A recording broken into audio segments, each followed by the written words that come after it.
오전 12시 많은 참여 바랍니다.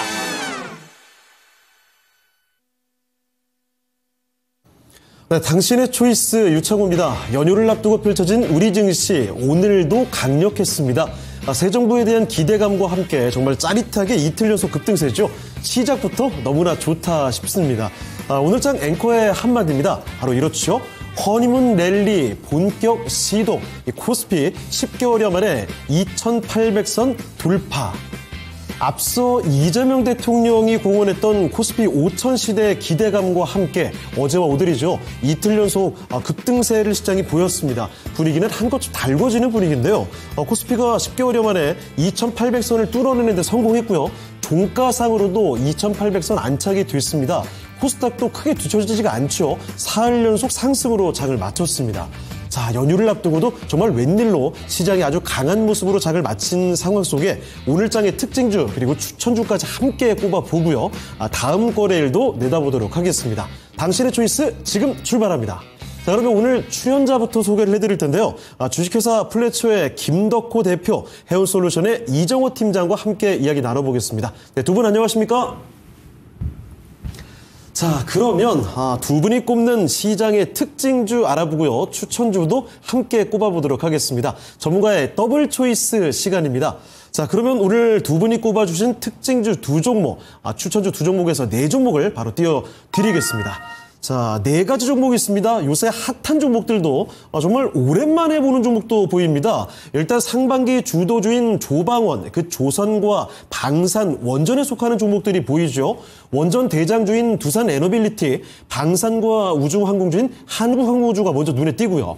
요새 정책주로 비상하고 있는 코나아이와 함께 오랜만에 보는 택배 관련주입니다. KCTC까지 나타납니다. 자, 그러면 두 분이 가지고 온 특징주부터 꼽아보도록 하겠습니다. 어느 분이 어떤 종목을 꼽아주셨는지 자, 지금 바로 확인해 보시죠. 자, 오늘장 특징주입니다. 네, 김덕호 대표께서는 원전주 두산에너빌리티를 가지고 오셨고요. 그리고 이정호 팀장께서는 코나아이 정책 관련주로 꼽아주셨습니다.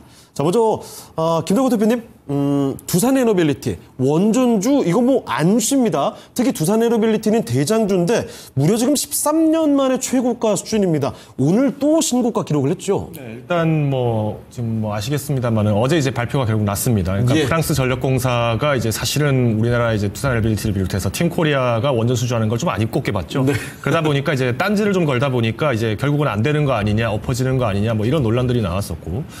또 이제 대선을 앞뒀을 때 당시만 하더라도 사실 이제 지금은 이제 당선된 이재명 대통령 당시 이제 후보 시절 때는 예. 원전에 대한 어떤 안전성 문제 이런 게 제기가 되다 보니까 사실 이제 두산에너빌리티가 주가가 잘 가는데 이거 잡을 수 있겠느냐 이런 얘기들이 굉장히 많이 나왔어요. 그렇죠. 근데 제가 작년에도 제가 두산에너빌리티는 사골 에너빌리티라고 얘기를 할 정도로 자주 긁어먹고 왔던 종목인데 지난주에도 그런 이야기를 언뜻 했던 것 그렇죠. 같은 기억이 네. 있습니다. 그만큼 이제 우리가 이 두산에너빌리티가 이번에 이제 수주를 할 수 있었던 원인이 일단 첫 번째로 이제 팀코리아에서 제시를 했던 이 수주 단가가 굉장히 지금 낮게 책정이 돼 있어요.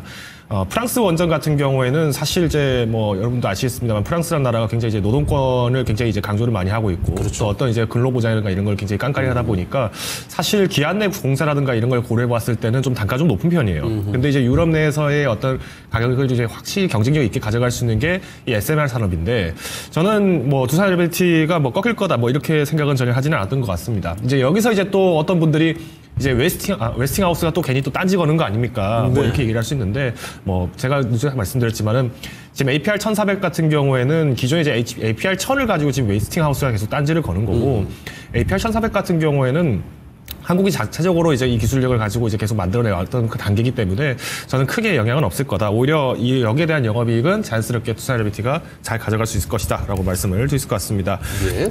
일단 지금 이번에 이제 26조입니다. 규모가 26조고요. 사실상 이제 바라카 원전 이후로 지금 이제 16년 만인가요? 그만큼 이제 오랜 기간 동안 좀 기다려왔던 실적이 이제 물꼬를 트기 시작했다라는 것이 좀 굉장히 기대가 됩니다. 다만 이제 지금 주가 대비했을 때 지금 현재 실적만 우리가 봤을 때 이 원전 수주를 제외하고 본다면은 일단 1분기 같은 경우에는 사실 실적이 좀 좋지는 않았어요. 네. 영업이익이 좀 많이 후퇴를 했는데 무려 60% 가까이 지금 후퇴를 했습니다. 요거는 이제 두산바켓 지분을 이제 절반 정도 갖고 있기 때문에 이번에 두산바켓이 사실 1분기 때 실제 좀 많이 안 좋았어요. 그러다 보니까 여기에 대한 타격이 좀 덩달아 나왔었고요. 특히나 이제 1분기는 뭐 아시겠습니다만은 이제 좀 날씨가 쌀쌀한 겨울입니다. 그러다 보니까 어떤 이제 시설 설비나 이런 것들이 자꾸 좀 늦어지고 또 수주를 하기에도 뭐 사실상 이제 계절적 요인들이 또 같이 나올 수밖에 없습니다. 그래서 저는 일단 여기서 나올 수 있는 매출 부분들에 대해서는 너무 아쉬워할 필요는 없다라고 좀 말씀드리면서 조금 더 기대해 보셔도 좋겠다 말씀드리겠습니다. 지금 1분기 때 그러면 과연 뭘로 그럼 주가를 뭘로 실적을 방어했느냐라고 좀 말씀드린다면은 지금 이제 사우디아라비아에서 진행을 하고 있는 이 프로젝트가 사실은 이제 굉장히 지금 큰 먹거리가 되고 있습니다. 지금 SMR 같은 경우도 계속 이제 수주를 하려고 노력을 많이 하고 있고, 지금 바라카 원전의 뭐 버전 2, 버전 3가 계속 준비가 돼 있다라고 얘기가 나오고 있는데, 실질적으로 지금 당장 이제 실적을 방어했던 거는 이제 해수 담수화. 그러니까 이제 바닷물을 갖다가 이제 식용수로 만들 수 있는 게 굉장히 지금 기술이 많이 발전이 되어 있는 상태고요. 여기 이제 지금 SMR 수주를 계속 이제 꾸준히 하려고 지금 하고 있는데, 지금 두산 에너빌리티가 연내 생산이 가동하는 게는 1년에 이제 6개 정도 생산을 하고요. 지금 내년까지는 이제 총 8기를 생산하는 걸 지금 목표로 잡고 있습니다. 그만큼 이제 앞으로 SMR 시장에 대해서 선두주자를 가져갈 가능성이 굉장히 크다라는 것이 뭐 오늘까지도 이제 지금 주가를 계속 경신을 하고 있는데, 저는 좀 굉장히 좀 아쉬운 게 있어요. 이 두산 에너빌리티가 사실은 이 주가를 보시면 아시겠습니다만은 지금까지 쌓아왔던 어떤 주가의 움직임들은 다 원전 때문이거든요. 근데 AI 산업이 발달하게 되면은 누구나 다 원전 짓겠다고 다 득달같이 달려드는데 원전만 짓는다고 해서 해결될 문제가 아닙니다. 우라늄 가격 문제도 될 것이고, 그러면 또 관리 문제도 될 것이고. 그런데 그럼 결국에 이제 국가들이 원전 너무 많이 지었나라고 고민할 수도 있겠지만은, 여기에 또 이제 두산 에너빌리티가 갖고 있는 강점은 가스 터빈 사업이 굉장히 지금 활성화된다는 거죠. 지금 트럼프 대통령이 미국의 지금 저유가 정책을 계속 지금 남발을 하기 위해서 유도를 하고 있는데, 지금 이미 셰일가스에 대한 마진율이 깨졌어요. 그러다 보니까 지금 오펙 플러스에 지금 이제 사실상 이제 종주국 역할을 하는 사우디가 유가 더 풀어버리겠다, 증산도 해버리겠다고 해서 이제 지금 맞불 작전을 놓고 있는데, 그러면 결국 이제 트럼프 대통령이 할 수 있는 거는 감산을 하느냐, 아니면은 이 석유 대신에 이제 천연가스에 대한 활성화를 더 촉진을 할 것이냐, 여기에 지금 얘기가 나올 수밖에 없다라는 거죠. 그런 의미에서 봤을 때 지금 두산 에너빌리티가 갖고 있는 무기가 지금 AI 산업으로 필두로 해서 나타날 수 있는 이 전력난에 대해서는 굉장히 많은 무기를 갖고 있다고 봐요. 다만 지금 이제 오늘 시장에서 조금 급등이 많이 연출됐기 때문에 저는 아마 다음 주장 정도에는 한번 조정이 나올 가능성이 있다라고 보고 있습니다. 그래서 저는 가급적이면은 이제 두산 에너빌리티를 뭐 추격 매수를 하시는 것보다는 조정 이후 진입을 권고를 드리도록 하겠습니다. 네, 그 조정 이후 진입을 말씀을 또 해주셨는데, 사실 그 두산 에너빌리티가 좀 많이 단기간에 오르긴 했습니다만 주가가 이전에 2007년쯤이었죠. 그때 나왔던 고점이 14만 원대 있었던 종목이니까 더 가지 않을까 이렇게 기대감을 갖는 분도 계시더라고요. 그런데 사실 이게 따지고 보면 그동안 증자를 굉장히 많이 해가지고 주식 총수가 6배, 7배 정도 많아졌거든요. 그러니까 2007년도 14만 원일 때 시총이 15조 원 수준인데 지금 4만 원대에서 거의 30조 원 수준인가요? 그럼 지나치게 단기간에 너무 이렇게 높아졌다면 그 조정이 굉장히 쇼킹하게 좀 나올 수도 있지 않을까, 이런 우려감은 어떻게 생각하십니까? 그렇죠. 일단 이제 두산그룹이 전반적으로 이제 개편을 시도를 했다가 사실상 이제 좀 무야무야 된 모습도 일부 있습니다. 그중 하나가 뭐 다들 기억하신 이제 두산 로보틱스와 두산 밥캣이 얘기가 있었고요. 그 다음에 이제 두산 퓨얼셀과 두산 에너빌리티, 이거를 지금 이제 같이 묶는 걸 지금 시도를 하고 있었는데, 지금 두산 퓨얼셀 같은 경우는 계속 이제 수소전지 쪽에 계속 이제 투자를 하고 있습니다. 근데 문제는 당장 이제 실적 부분들이 이렇게 확 획기적으로 지금 바뀌고 있느냐, 그렇지만은 않다라는 거예요. 그러다 보니까 어떻게 보면은 지금 두산 에너빌리티의 무게를 좀 발목을 좀 잡고 있는 게 이 두산 퓨얼셀의 영향도 좀 없지 않아 있을 거라고 저는 보고 있는데, 그만큼 이제 원전주 자체로만 봤을 때 지금까지의 수익이 계속 잘 났다는 거에 대비했을 때면은 저평가된 것도 여전히 가스터빈을 비롯해서 뭐 여러 가지 기술들을 갖고 있기 때문에, 저는 일단 현재 주가에서 급락이 나온다 하더라도 4만 원대까지는 조정이 나올 수는 있겠지만은 3만 8천 원대까지를 뭐 2, 3일, 뭐 3, 4일 만에 이렇게 급락이 나올 가능성은 좀 적다라고 판단을 하고 있습니다. 그래서 뭐 보유하신 분들이라면은 뭐 하루 이틀 정도 더 상승을 뭐 기대해 보실 수는 있겠지만은 뭐 무리하게 추격 매수를 하시기보다는 오히려 저는 한 4만 원에서 4만 2천 원대 정도 조정이 왔을 때 한번 눈여겨보시는 게 어떨까 말씀을 드리겠습니다. 자, 두산 에너빌리티 너무나 지금 화끈하게 올라갔던 종목이죠. 오늘 또 신고가 나온 종목 특징주로 봐드렸고요. 자, 이정호 팀장께서는 오늘 특징주 코나아이입니다. 역시 신정부 정책 기대감인 거죠? 네, 맞습니다. 코나아이가 어떻게 보면 정책 딱 신정부가 들어오고 나서부터 제일 잘 가는 종목이지 않나 생각이 들고 있는데, 다들 알다시피 지역화폐 관련주고, 지역화폐 관련해가지고 플랫폼 사업을 하고 있습니다. 그것 때문에 꾸준하게 어떻게 보면 지역화폐가 활성화가 되면 될수록 수익률이나 이런 부분이 늘어날 가능성이 높다라고 하는 부분이 제일 크고, 제일 중요한 건 신정부 들어와서 허니문 랠리 때 어떻게 보면은 대통령의 입에서 어떤 얘기가 나오냐 제일 중요한데, 지금 얘기가 제일 많이 나오는 건 내수경제 활성화나 추경이나 이런 부분이 제일 많이 나오고 있다라고 생각이 들고 있어요. 그거에 따라서 주가도 어떻게 보면 코나이도 오늘 장에서도 더욱더 강한 모습에도 나왔는데요.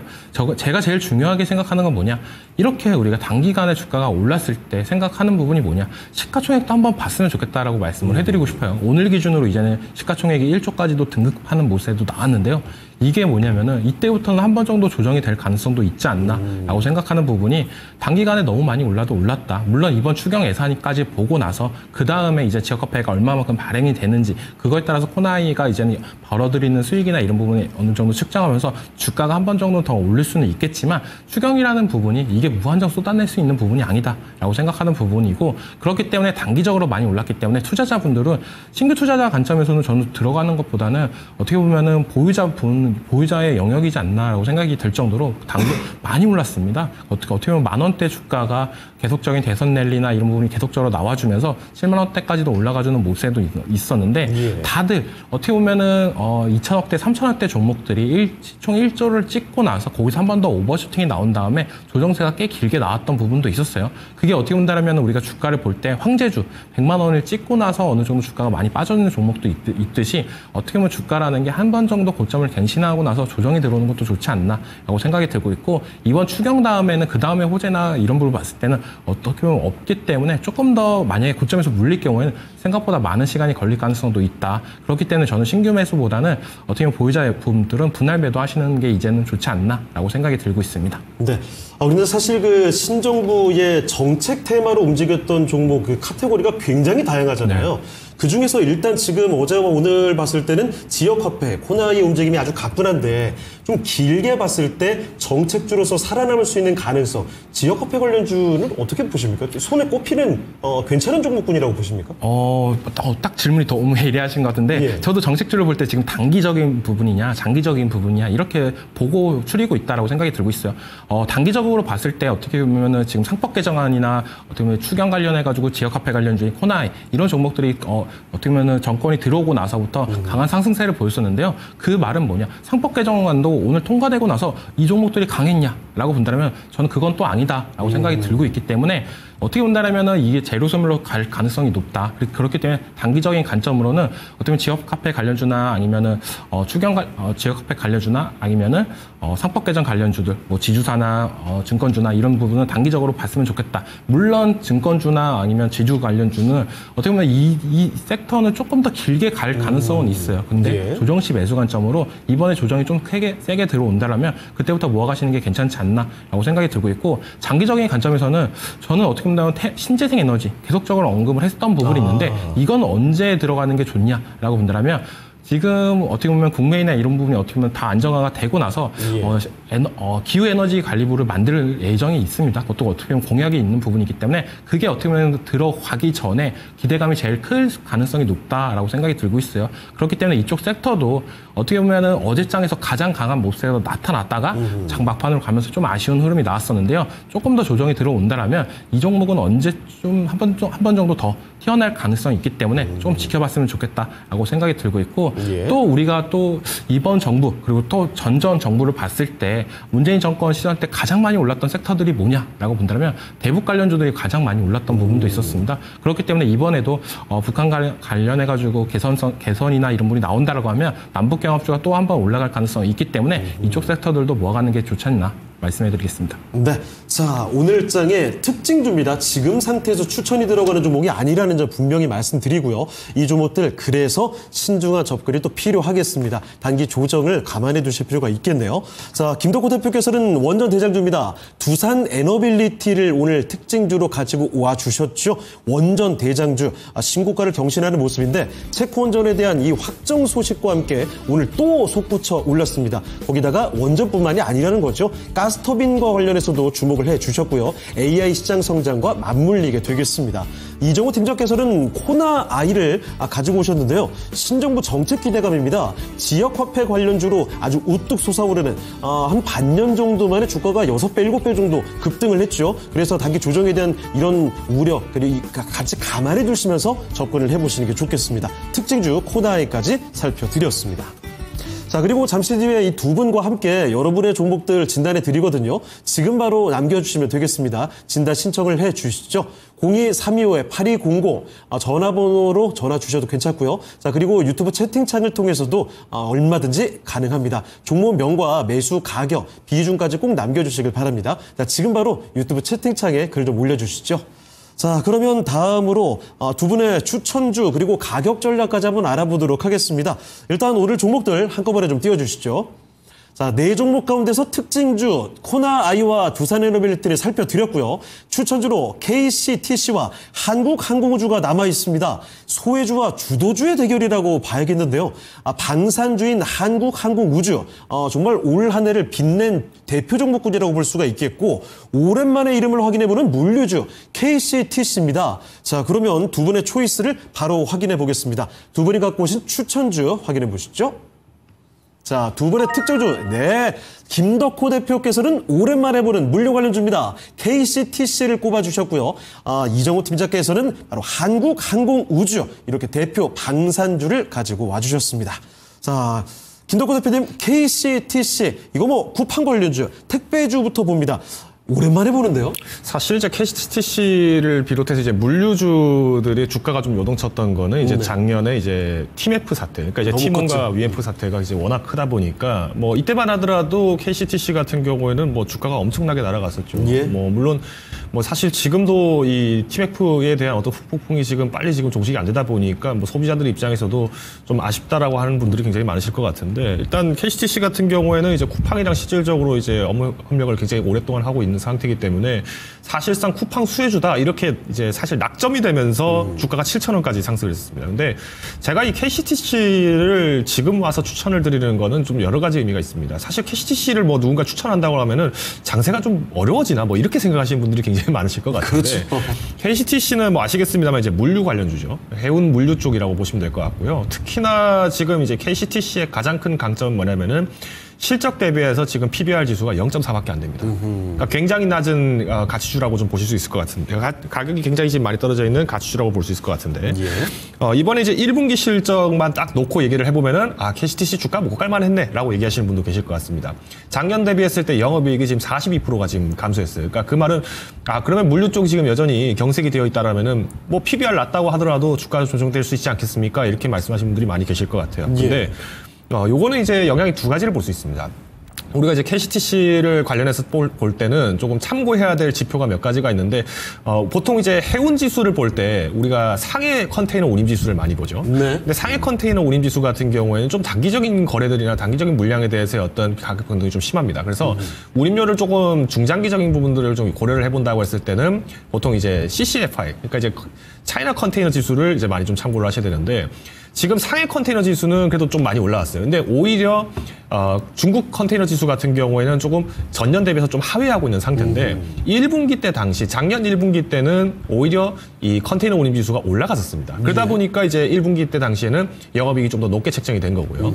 오히려 지금 이제 뭐 사실상 영래깅 효과처럼 기저효과죠. 그러니까 전년도가 조금 상대적으로 운임료에 대한 어떤 효과를 좀 많이 보면서 올라가다 보니까 지금은 좀 못한 것처럼 느껴진다, 이렇게 나오는 건데, 아마 KCTC의 재무제표를 보신 분들은 다 아실 거예요. 뭐 매출만 하더라도 연간 매출이 뭐 시가총액의 몇 배가 되는 기업이기 때문에 굉장히 지금 탄탄하게 성장을 하고 있다는 것은 뭐 당연히 지당한 사실이다라고 말씀드릴 수 있을 것 같고, 무엇보다 지금 이제 이 KCTC 입장에서도 이제 영업이익률을 계속 이제 제고를 시키려고 하고 있어요. 사실 이 영업이익률이 좀 안 좋다라는 거는 지적이 좀 많이 나왔습니다. 뭐 보시는 것처럼 뭐 부채 비율도 사실은 뭐 다른 이제 제조업종이나 아니면 뭐 서비스 업종, 연관 업종과 비교했을 때는 뭐 149%면은 뭐 그래도 아주 나쁜 편은 아니다라고 얘기를 하고 있는데, 문제는 이 영업이익률이 4%대를 쉽게 돌파를 잘 못하고 있다는 거예요. 그러네요. 계속 뭐 4.2, 4.2, 4.0, 4.4 이런 식으로밖에 못 가다 보니까 아마 이제 KCTC, 그래서 이제 보통 KCTC를 투자를 할 때는 뭔가 이제 갈 거 다 가고 나서 뭐 좀 빠져 있는 거 없나, 이때 한 번쯤 이제 찾아보게 되는 게 이슈 좀 탈 때. 그래서 이제 묵은지 같은 종목인 거죠. 네, 그래서 뭐 자고 일어나면 올라가 있는 뭐 침대 매매법이다 뭐 이렇게 얘기를 많이 하는데, 그만큼 이제 이 KCTC가 지금 이제 영업이익률을 제고를 하기 위해서 지금 꾀를 쓴 게 해외 법인을 이제 계속 성장을 시키겠다라고 지금 얘기를 하고 있어요. 이미 뭐 사우디라던가 아니면 뭐 이 관련 사우디라던가 뭐 태국, 베트남 이쪽에 대해서는 뭐 등지를 계속 이제 확장을 하고 있는 상태인데 요번에 이제 인도네시아 쪽에 이제 법인을 또 다시 이제 설립을 하면서 이제 여기 사업 아이템을 지금 발굴을 하겠다라고 지금 얘기가 나오고 있어요. 결론적으로 말씀드리면은 지금 기존에 갖고 있던 자산들, 그러니까 뭐 작년에 이제 개소를 했었던 이제 뭐 울산 통합장시장이라던가 아니면 이제 이제 덕평에 있는 저 신축 물류센터 여기도 마찬가지로 지금 계속 이 물류센터도 그렇고 계속 이제 증설하면서 쿠팡 투자를 계속 받고 있다라는 것은 굉장히 긍정적이라고 볼 수 있을 것 같습니다. 물론 지금 아직까지 우리나라 경기도 굉장히 좋은 편은 아니죠. 그런데 우리나라에 있는 어떤 물류 동향이나 이런 걸 봤을 때 2026년도부터 이제 경기 회복을 지금 점치고 있는 분들이 굉장히 많아요. 그 지표도 경제 지표상으로 보더라도 뭐 조정이 좀 있을 수는 있겠지만은 우리가 2026년도부터 회복기에 들어갈 가능성이 높다라고 보고 있는 것이 지금 중국의 뭐 알리익스프레스나 아니면 테무 이 기업들조차도 지금 한국에 어떻게든 지금 확장을 하기 위해서 2026년도까지 지금 투자를 계속 하겠다라고 지금 얘기가 나왔거든요. 그 말인즉슨 이제 알리테무가 또 한 번 싸움 날 때 또 쿠팡 관련주 뭐 있냐 이렇게 나오면은 그때 또 주목받는 게 이 KCTC다라는 입장을 좀 말씀드릴 것 같습니다. 그래서 만약에 이 KCTC가 그래도 아까 말씀드린 것처럼 뭐 에이스 침대 마냥 사놓고 한 며칠 자라야지 올라갈까 말까기 때문에 좀 매력이 없다라고 하시는 분들을 위해서 제가 일단 목표주가부터 말씀드리면 4,500원대 한번 수익을 볼 수 있을 것 같습니다. 지금 전년도 쿠팡 TMF 사태 때 이후로 지금 몰려있는 물량들이 사실 외인 물량들이 꽤나 좀 있어요. 근데 이 물량들이 추가 매수를 언제 하냐면 주가 빠질 때 매수하고 하면서 지금 실질적으로 물량이 한 4,500원에서 4,800원 선 사이에 지금 갖고 있는 물량들이 좀 제법 됩니다. 그러면 이때 한 번 정도는 차익 실현을 낼 수 있는 기회가 오기 때문에 목표 주가는 일단 4,500원을 제시를 드리겠고요. 손절가액은 3,700원입니다. 뭐 지금 현 주가 대비해서 사실 굉장히 타이트한 손절가라고 좀 말씀드릴 것 같은데 그만큼 우리가 이 종목에 대해서 내가 좀 매력이 없다라고 보신다 하더라도 방어주로서의 한 3% 정도 뭐 조금 긍정적으로 보시는 분들은 한 7에서 8% 정도를 매수를 하셔서 운영해 보시는 게 어떨까라고 요약을 드리겠습니다. 매수는 그러면 그 다음 거래일에 시초가로 들어가면 괜찮을까요? 그렇죠. 뭐 사실 KCTC는 언제 사더라도 주가 변동이 그렇게 크진 않을 것 같아서 뭐 기다렸다 사시더라도 나쁘진 않은데 뭐 내일 당장도 다음 주 당장도 좋지 않을까 판단을 하고 있습니다. 네, 알겠습니다. 자, KCTC 정말 오랜만에 보는 물류 관련주로 살펴드렸고요. 자, 이번에는 이정호 팀장께 바통 넘겨보겠습니다. 한국항공우주입니다. 이 방산주 갈 만큼 간 거 아니야? 이런 얘기도 슬슬 나오는 것 같은데 전혀 뭐 고점 아니다 이런 건가요? 여기서 더 올라가도 괜찮지 않을까라고 생각이 들고 있는 게 방산 관련해가지고도 또 어떻게 보면 이재명 정부 들어와가지고 방산 관련해가지고 컨트롤 타워, 수출 관련 컨트롤 타워나 이런 얘기도 나오고 있는 만큼 더욱더 더 신경 쓸 가능성이 있다라고 생각이 들고 있고 한국항공우주가 좀 매력적으로 다가왔던 부분은 1분기 실적이 조금 안 좋게 나왔는데 그때가 조금 기회가 되지 않았었나라고 생각이 들고 있어요. 왜 안 좋게 나왔냐라고 본다면 이라크 기지 재건 관련 사업 관련해가지고 일회성 비용이 발생했는데 이 일회성 비용이 나오는 거는 어떻게 본다면 실적이 조금 예상치보다 안 좋게 나왔지만 이거는 당분간 2분기부터는 순차적으로 나올 가능성이 높다라고 여겨지는 부분이 있기 때문에 어떻게 보면 투자자 입장에서는 그때가 매수 타점이 아니었나라고 생각이 들고 있어요. 요거는 뭐 털어내면 되는 거니까요. 뭐 끝난 거고. 맞습니다. 그래서 지금 자리에서도 충분히 매력적인 부분은 21선까지도 올라왔던 부분. 어떻게 본다면 지금 방산주 관련해가지고는 21선 올라타면은 그때부터 다시 한번 또 추세 전환이 되면서 상승 추세가 나오는 모습가 계속적으로 연출이 되고 있기 때문에 한국항공우주도 어떻게 보면 지금 자리가 딱 매수 타점이 되지 않았나라고 생각이 들고 있고 제일 좋았던 거는 실적도 이제는 어느 정도 나올 가능성이 높지 않나. 딱 어제 장에서 딱 보여준 것 같아요. 맞아요. 네, 필리핀 국방부랑 지금 FA 50 관련해가지고 7억 달러 정도를 공급 체결을 했던 모습세가 있었는데요. 그 모습세가 나오면서 어제 장 중에 어느 정도 상승하는 모습세도 나왔고 오늘 장에서도 5% 이상 올라가다가 지금 종가쯤에는 조금 주춤하는 모습세가 나왔지만 이 방산주를 다 매매를 해보셨던 분들은 하루에 뭐 5% 10% 이렇게 올라가는 것보다는 2, 3%씩 꾸준히 올라가는 걸 더 매력적으로 여기시는 분들도 많다라고 생각이 들고 있고 지금 항공우주 딱 그런 흐름이 나올 가능성이 높다라고 생각이 들고 있어요. 우리가 과거에 현대로템과 LRG 넥선이나 이런 종목들을 봤을 때 한 차례 상승이 나오고 나서 이제 들어가야지 하는데 못 들어간 다음에 그 다음에 주가는 다시 한번 또 올라갔던 모습도 나왔습니다.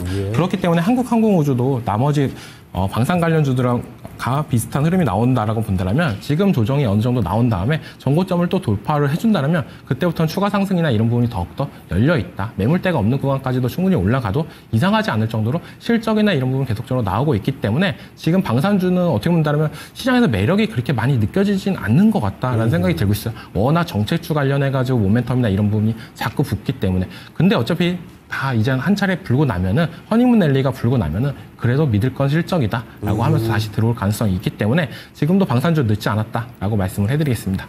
자, 그러면 여기 가격 전략을 어떻게 보는 게 좋을까요? 네, 89,000원 이하에서 모아가시는 게 좋다라고 말씀해드리고 싶고 목표가 같은 경우에는 저는 12만 원까지도 충분히 상승 여력은 있다라고 생각이 들고 있어요. 어떻게 보면 3월 달에 딱 거의 10만 원 부근에서 조정이 나왔고 그 다음에 어느 정도 조정이 지난 다음에 지금 재차 다시 올라가는 부분이기 때문에 전고점 돌파를 한다라면 12만 원까지는 무난히 올라갈 가능성이 있다라고 말씀해드리고 싶고 손절가는 8만 원을 제시하겠습니다. 네, 알겠습니다. 자, 이렇게 두 분의 추천주 살펴드렸습니다. 한 번 더 간단히 좀 요약을 해볼까요? 김덕호 대표의 추천주는 오랜만에 물류 관련주입니다. KCTC를 가지고 오셨죠. 해외 법인에 대한 강력한 키워드 점점 이쪽으로 성장을 시켜가고 있다는 거고요. 쿠팡 관련주로 또 많이 거론이 되는 종목이죠. 이 기대감도 다시 한번 불어올 수가 있겠습니다. 매수 가격은 다음 거래일 시초가에 진입이 가능하겠고요. 목표가 4,500원으로 바라보시고 손절 가격 3,700원 좀 지켜주시면 좋겠네요. 자, 그리고 이정호 팀장의 추천주는 든든한 방산주입니다. 한국항공우주죠. 바로 어제 장에서 부각됐던 필리핀 국방부와의 공급 체결 소식. 이게 7억 달러니까 거의 한화로 1조 원 수준입니다. 굉장한 계약이 또 체결이 되고 있고 향후 5년간의 투자와 함께 여러 가지 수도에 대한 기대감도 점점 더 확보가 되겠죠. 매수 가격은 89,000원 이하에서는 진입이 가능하겠고요. 목표 가격 12만 원 그리고 손절가 8만 원으로 제시를 해 주셨습니다. 자, 이렇게 두 분의 특징주 그리고 추천주까지 선택지를 다 알아봤습니다. 두 분의 선택지, 초이스 가운데서 여러분은 또 어떤 의견을 갖고 계시는지 그 의견도 유튜브를 통해서 남겨주시고요. 자, 이번에는 시청자의 초이스 시간으로 가보겠습니다. 여러분이 갖고 있는 종목들, 여러분의 선택지를 저희가 한번 봐드릴 텐데 전화번호 02-325-8200으로 전화 주셔도 됩니다. 그리고 또 한 가지 유튜브 채팅창으로 편하게 진단 요청을 해주실 수가 있죠. 종목명과 매수 가격, 비중까지 남겨주시면 됩니다. 자, 지금 보니까 종목 진단 신청이 약간 좀 뜸해진 것 같거든요. 인생창가님의 올릭스 정도가 좀 눈에 띄는데 다른 종목들도 바로바로 남겨주시면 저희가 곧바로 도움드리도록 하겠습니다. 자, 그러면 첫 번째 종목부터 가보겠습니다. 첫 번째 종목은요, 해사랑님의 종목인데 너무너무 뜨거운 종목이죠. 신재생으로 가겠습니다. 안녕하세요. 대명에너지입니다. 29,800원에 20%. 저는 이게 도대체 언제 매수하실지 싶었는데 오래오래 보유를 하셨다고요. 28,000원 안착하면 문의하라고 하셨습니다. 수익 볼 수 있을까요? 진단 부탁드립니다. 그래요. 이거 오늘 신고가가 나왔거든요. 그런데 이게 최고 주가가 오늘장 29,450원이었습니다. 그러니까 아마도 이분은 지금 2년 정도는 보유를 한 걸로 보여집니다. 자, 드디어 정말 그 고생을 하다가 이제서야 매수 가격에 다 도달을 했습니다. 과연 여기서 바로 끊어내는 게 좋을지 아니면 오랫동안 묵혀왔던 만큼 수익을 더 끌어볼 수 있을지 알아볼게요. 자, 대표님. 대명에너지입니다. 이것도 신고가가 나왔는데 여기서 계속 지켜볼까요? 일단 지금 대명에너지 같은 경우에는 사실 좀 우려가 되는 게 두 가지가 있습니다. 첫 번째는 일단 수급이고요. 그다음에 두 번째는 이제 신고가 돌파에 대한 어떤 부담감이 좀 작용할 수 있다는 겁니다. 그러니까 제가 왜 얘기를 드리냐면 지금 아마 이 시청자분께서도 이제 주가를 제가 한번 역추적을 해봤는데. 예. 아마 매수를 하셨던 그 타이밍이 아마 2년 정도는 더 길게 기다리시지 않았나라고 저는 보고 있어요. 그렇죠. 그러면 2년 동안 지금 이 엄청난 압박 속에서 그래도 잘 버텨오셨기 때문에 꼭 수익이 냈으면 좋겠다라고 저는 꼭 말씀을 드리고 싶은데 문제가 이때부터 이제 지금 한 2년 정도 텀에서 우리가 한 1년 정도를 역으로 돌아켜보면은 지금 외인 기관들이 오늘장에서 굉장히 좀 많이 팔았어요. 예.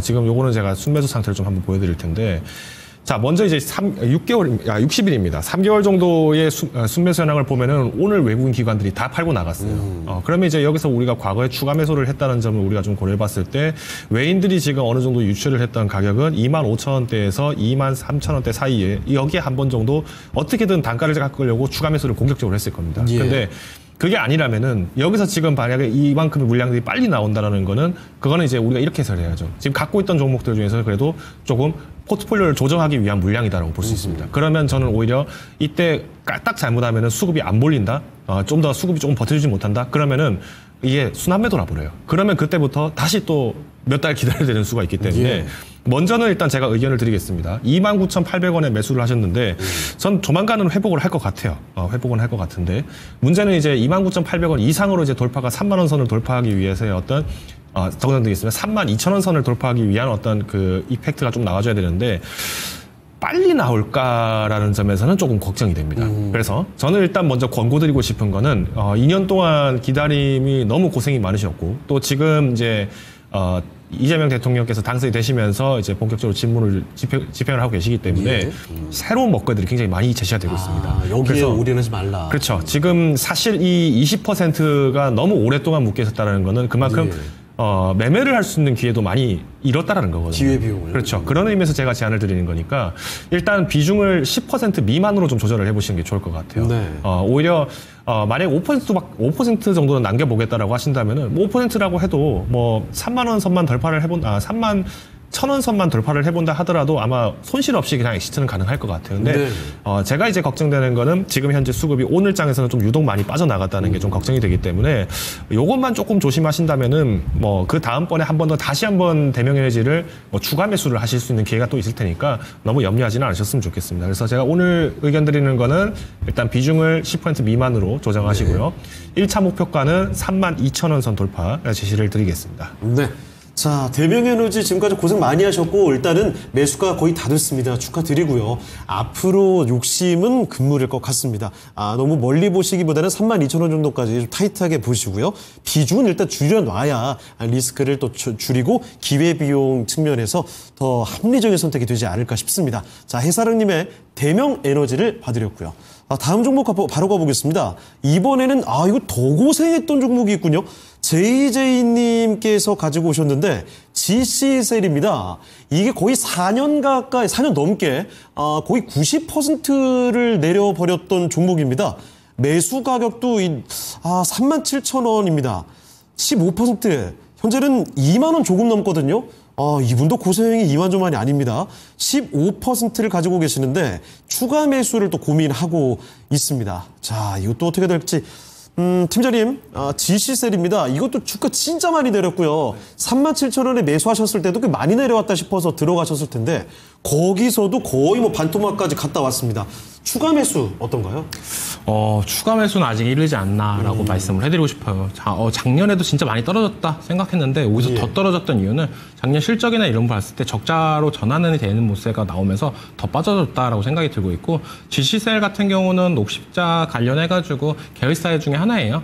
여기서 뭘 하고 있냐라고 본다면 이뮤셀 HC주라는 간세포환 치료제를 임상을 하고 있는데요. 이 부분에 따라서 주가의 행방이나 이런 부분이 나올 가능성이 높지 않나라고 생각이 드는데 아직까지는 생각보다 먼 미래이지 않나라고 생각이 들고 있고 제일 중요했던 건 실적이었던 것 같아요. 과거의 데이터를 본다면 과거에는 그래도 어느 정도 상승 랠리나 이런 부분이 나왔던 부분은 실적이 어느 정도 뒷받침을 됐던 모세도 나왔습니다. 물론 그때는 코로나 시대나 이런 부분이 있기 때문에 실적이 잘 나왔던 모세인데 그 이후로 나서 23년도, 24년도 때는 적자가 되고 25년도도 예측하는 부분이 적자인 부분이 있습니다. 그렇기 때문에 지금 지금 여기서 추가 매수를 하시는 것보다는 저는 다른 제약바이오 관련주를 들어가시는 게 낫지 않나라고 생각이 들고 있어요. 왜냐? 여기서 지금 반등이 나와도 다시 37,000원 부분이 어느 정도 또 저항대인 부분이 있습니다. 여기서 물을 타서 3만 원까지 평단을 낮춘 다음에 거기서 탈출하는 전략도 괜찮겠지만 이런 종목들 같은 경우에 거래량이 한번 터져줄 때 계속적으로 올라가주는 모세가 좋습니다. 근데 지금 6월 2일 날 거래량이 어느 정도 터져주는 모세도 나왔지만 아스코 관련해가지고 얘기가 나오면서 조금 호재를 받냐? 라고 봤을 때 잠깐 10% 정도 올라가자다가 종가는 5%대까지로 마무리가 됐었는데 그 이후로 오늘장이나 어제장이나 오늘장에서 어느 정도 반등하는 모세도 나왔으면 좋겠지만 이 종목 같은 경우 다음 주에 한 차례 또 차트상으로는 반등이 나올 가능성도 높아요. 왜냐하면 장기 이평선 같은 경우도 어느 정도 터치를 해줬던 모습세도 있기 때문에 지금 자리에서 반등이 한 번 더 나와준다면 저는 3만 원까지는 강하게 한 번 나올 가능성도 있다. 그렇다고 본다면 그 자리에서는 어느 정도 손실을 감안하고 손절하시는 것도 괜찮지 않나. 지금 여기서 추가 매수를 하시는 것보다는 저는 어느 정도 반등이 나올 때 자르고 다른 종목을 들어가시는 게 좋지 않나라고 말씀해드리는 부분이, 지금 어떻게 본다면은 허니문 랠리다 하면서 정책주 관련 종목들은 뭐 10%, 20% 계속적으로 올라가주는 모세가 있는데 예. 소외된 종목들은 어떻게 보면 잘 못 가는 모세도 나오고 있어요. 그렇죠. 그렇기 때문에 투자를 이쪽으로 어떻게 보면 더 집중적으로 하시는 것보다는 저는 어떻게 보면 시장의 주도주를 어떻게 보면 투자하시는 게 더 괜찮지 않을까라고 말씀을 해드리고 싶고, 정리를 해보자면 3만 원 부분에서는 과감하게 그냥 손절을 하시면서 가는 게 낫지 않나라고 말씀을 해드리겠습니다. 네, 과감한 손절이 필요한 종목이다라는 점 반드시 좀 기억을 해두십시오. 지실셀, 지금은 이렇게 고생을 많이 했고 그리고 그 고생을 아직 확실히 빠져나가지 못한 종목에 목을 매기보다는 여기서는 약간의 반등이 나왔을 때 빠져나가시고요. 다른 잘 가는 종목으로 갈아타시는 게 어떨까 싶습니다. 자, 그리고 다음 종목 또 가봅니다. 이번에는 인생창가님의 종목인데요. 이번에도 제약바이오로 갑니다. 올릭스를 보죠. 42,100원에 20% 비중입니다. 매도 타입을 놓쳤더니 이틀 동안 많이 빠졌는데요. 계속 들고 갈까요? 아니면 매도하고 반도체로 갈아탈까요? 진단 부탁드려요. 라는 이야기입니다. 올릭스가 앞서 한 2월쯤이었죠. 주가 한번 급등시키고 나서 그 뒤로는 이 5만 원대 전후로 해서 계속 요 정도 구간 좀 갇혀있는 구간이 나타납니다. 과연 올릭스 한 차례 더 도약이 가능할지 볼게요. 자, 대표님, 올릭스입니다. 요거 한 번 더 속구침이 나올 수 있을까요? 저는 일단 뭐 지금쯤에는 한번 좀 매도를 하셔도 나쁘진 않을 것 같아요. 물론 이제 제가 올릭스가 지금 이제 기대가 되는 어떤 기술 수출 쪽에 대해서는 조금 더 주목해 볼 필요가 충분히 있다라고 보고 있는데, 아마 이분이 지금 하셨던 말씀을 제가 좀 곱씹어 보니까 이 64,000원대 팔지 못한 걸 좀 굉장히 지금 통탄의 한으로 여기는 것처럼 느껴져요. 그렇죠. 그동안 이제 좀 이분도 아마 좀 매도를 좀 빨리 해서 좀 자산을 좀 순환을 하고 싶다라는 생각이셨을 것 같은데, 그게 좀 잘 안 되다 보니까 조금 괜히 아쉽다라는 아마 이런 메시지를 좀 보시지 않나 생각을 합니다. 저는 일단 올릭스 자체에 대해서 기술 수출은 조금 더 기다려 보시더라도 나쁘진 않을 것 같아요. 그래서 뭐 저는 이게 뭐 지금 뭐 손실권도 아니고, 그리고 이제 뭐 더 급하게 접근하실 상황은 아니라고 보고 있기 때문에 저는 충분하게 저는 한번 기다려 볼 것 같습니다. 근데 만약에 지금 오늘 좀 이렇게 한 이틀 정도 이렇게 조정이 나오니까 좀 걱정을 하셔서 뭐 혹시 좀 매도를 해야 되나요? 이렇게 하시는 분이실 것 같은데, 제가 일단 요 누적 순매수를 제가 지금 가지고 왔습니다. 121권에서 지금 다시 외국인이 순매수로 전환이 됐어요. 그 말은 뭐겠습니까? 그만큼 이제 그동안에 상승했을 때 열심히 팔다가 갑자기 지금 외국인이 지금 오늘따라 순매수 들어갔다? 이건 좀 뭐가 좀 냄새가 나죠. 분명히 지금 임상기대라든가 이런 것들을 조금 더 높게 지금 치고 있는 겁니다. 조금 더 기간 한번 짧게 보겠습니다. 기관 같은 게 좀 기관 같은 게 좀 물량이 좀 빠졌는데 외국인들이 지금 계속 사고 있죠. 그래서 저는 일단 여기서 추가적인 상승을 좀 저 같으면은 한 5만 4,000원 선 회복까지는 충분히 기대를 할 수 있을 것 같아요. 근데 지금 좀 점 찍어둔 종목이 아마 있을 것 같습니다, 이분이. 그래서 빠른 시일 내에 올라갈지는 제가 확신을 잘 못 드리겠어요. 제가 이거를 한 2개월 안에 5만 5천 원이 돌파가 될까라는 부분에서는 제가 아직까지 좀 답변을 드리기가 좀 어려울 것 같아요. 예. 그래서 지금 좀 점 찍어둔 종목이 차라리 있으시다면은 그러면 저는 지금 여기서 과감하게 한 10% 매도하셔서 그 종목을 살 것 같습니다. 가라, 지금. 그렇죠. 차라리 지금 우리나라 컨트롤 타워가 생기고 본격적으로 경제복 기도감 생기고 그러면서 많은 좋은 종목들이 지금 쏟아지고 있거든요. 그러면 이것도 잡는 것도 기회입니다. 그래서 어느 정도 그래도 이제 수익권이 있는 상태이기 때문에 이것을 아쉬워하기보다는 이 기회를 잡는데 쓰시는 전략으로 쓰시면 좋을 것 같고요. 일단 뭐 손절가라기보다는 정확히는 익절가라는 표현이 좀 맞을 것 같습니다. 그래서 익절가는 46,000원 제시를 드리겠습니다. 그래서 아마 64,000원까지 올라갔던 종목이다 보니까 많이 아쉬우실 거예요. 근데 한 10% 정도 수익으로 만약에 엑시트를 한다 하시더라도 다음 종목들이 굉장히 많은 준비가 되어 있기 때문에 너무 염려하지는 마시자라고 응원을 드리겠습니다. 네. 역시 두 분의 의견은 어느 정도 공통점이 있네요. 지금은 잘 가는 종목을 잘 노려야 되는 타이밍이다. 그래서 올릭스에 너무 목을 맬 필요는 없을 것 같습니다. 자, 그리고 또 종목 진단 바로 하나 더 가볼게요. 이번에는 순영님의 종목인데 우주항공으로 가보겠습니다. 우주항공의 세트랙아이죠. 37,695원이고요. 10%에 7만 원까지 장기로 가져가도 될까요? 이분은 7만 원까지 아주 길게 좀 보고 계시는 것 같은데 현재도 48,300원까지 수익 중입니다. 과연 그렇게까지 열어놔도 괜찮은지 안심되는 종목인지 알아볼게요. 팀장님, 세트랙아이 뭐 대표적인 우주항공주인데 7만 원까지 길이 보시는 것 같습니다. 괜찮을까요? 괜찮을 수도 있고 안 괜찮을 수도 있지 않나라고 생각이 들고 있어요. 예. 네, 세트락 아이 같은 경우는 왜 그러냐라고 본다면 우주항공청 설립 관련해가지고 이슈가 불면서 그때도 한 차례 불었던 모습도 있었는데 인공위성이나 이런 부분이 어떻게 보면 국제 사업이나 이런 부분도 되게 밀접한 연관도 있다라고 생각이 들고 있어요.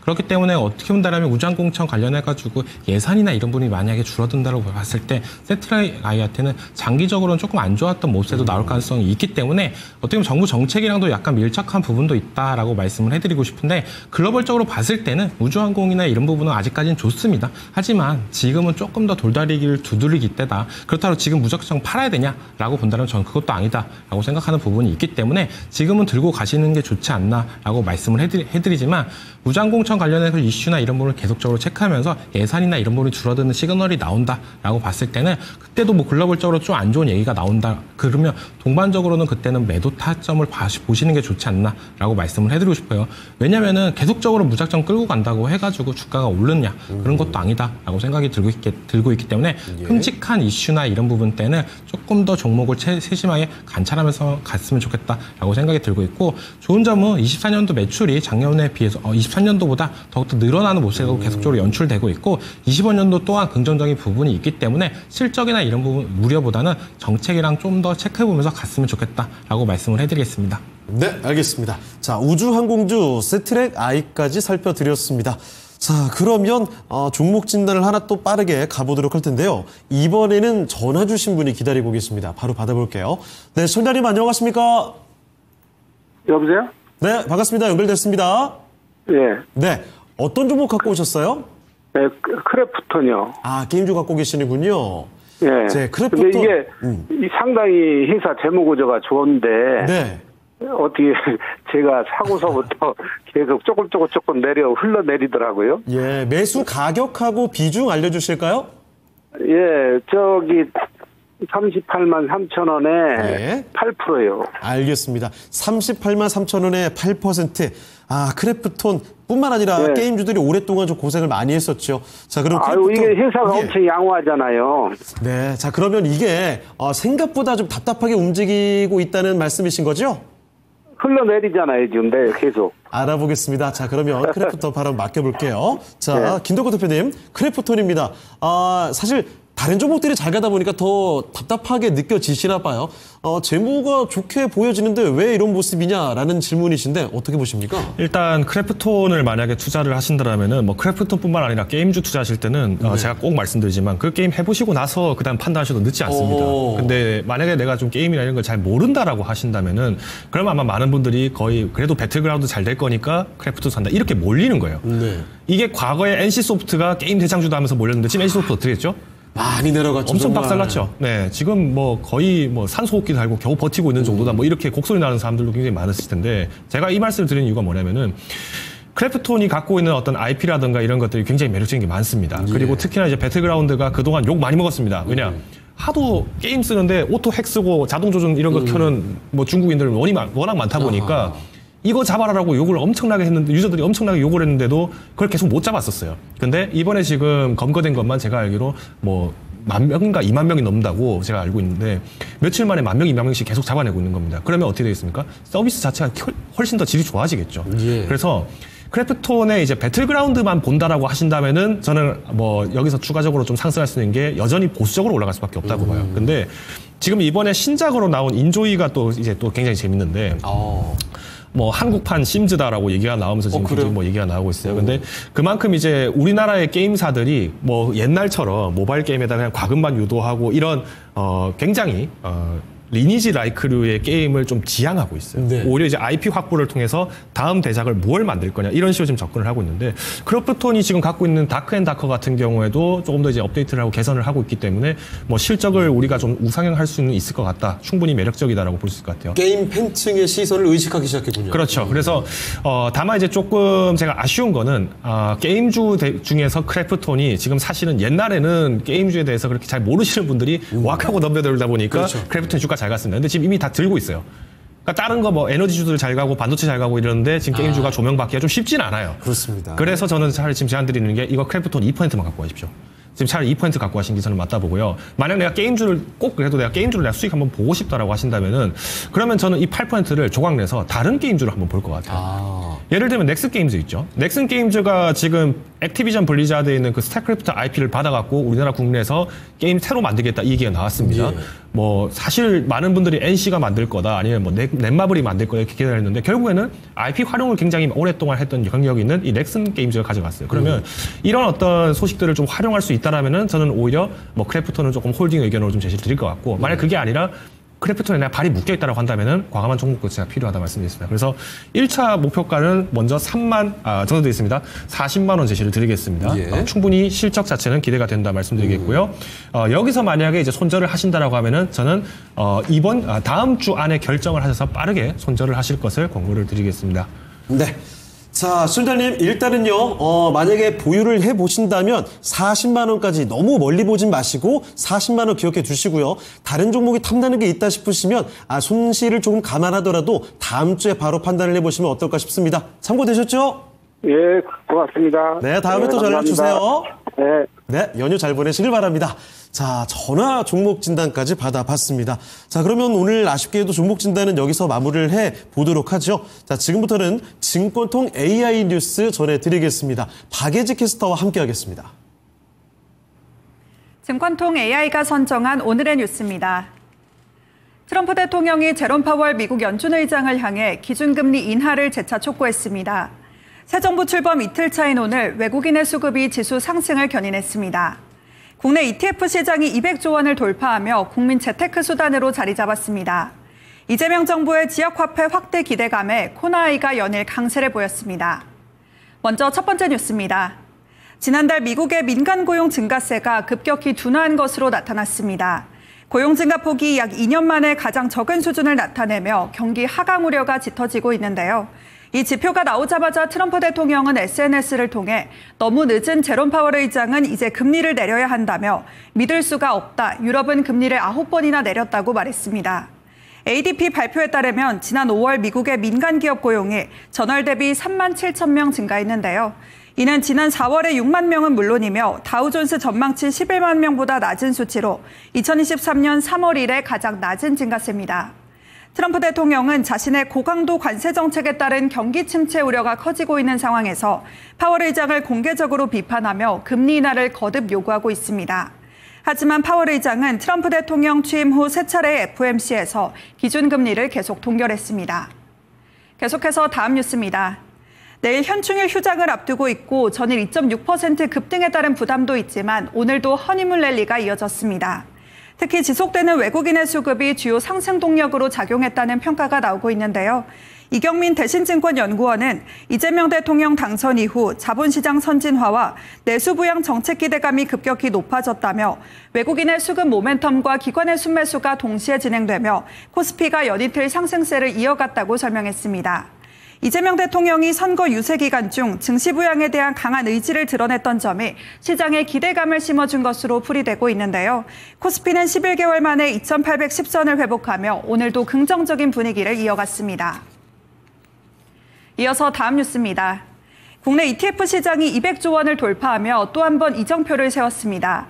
2002년 국내에 처음 ETF가 도입된 지 약 23년 만의 성과인데요. 2020년만 해도 52조 원이었던 시장 규모가 5년 새 4배 가까이 확장됐습니다. 올해 들어서도 ETF 시장의 성장세는 지속되고 있는데요. 지난해 12월 173조 원이었던 순자산 총액은 1월 182조 원, 4월 191조 원, 5월에는 199조 원으로 꾸준히 증가해왔습니다. 이에 따라 국내 자산운용사의 점유율 경쟁도 치열해지고 있는데요. 삼성자산운용이 38.72%로 1위를 차지하고 있고 뒤를 이어 미래에셋증권이 33.51%로 집계됐습니다. 이처럼 자산운용업계의 치열한 경쟁으로 상품이 다양해지고 안정적인 성장 기반을 유지하면서 이제는 명실상부한 국민 재테크 수단으로 자리 잡았다는 평가가 나오고 있습니다. 이어서 마지막 뉴스입니다.